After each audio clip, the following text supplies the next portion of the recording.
loo fadhiyo imtixaankii dugsiyada sare oo ay galayaan in ka badan 3,23,000 sida uu wasiirku sheegay iyo sidoo kale gobolada Puntland inay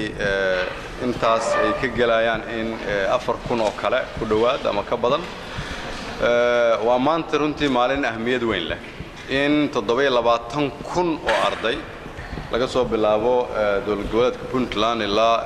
inta dawlad goboleedka Jubbaland u dhaxaysa in 27,000 oo arday Soomaaliyeed ay galayaan imtixaanka dugsiga sare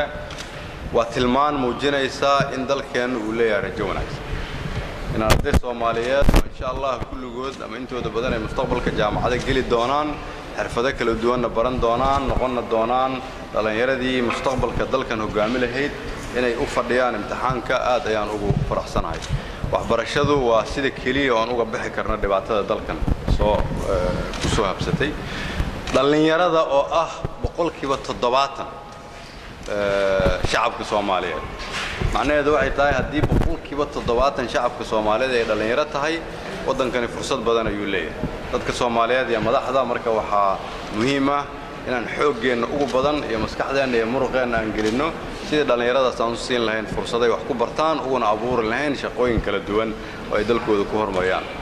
iyagana maanta waxaan Ilaahay uga baryaynaa in Ilaahay imtixaanka u fududeeyo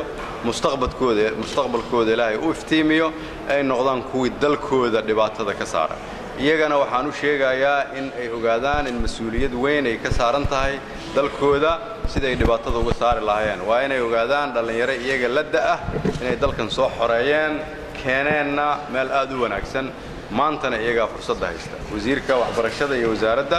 waxaan ku bogaadinayaa in la kordhiyo ama la hagaajiyo tayada waxbarashada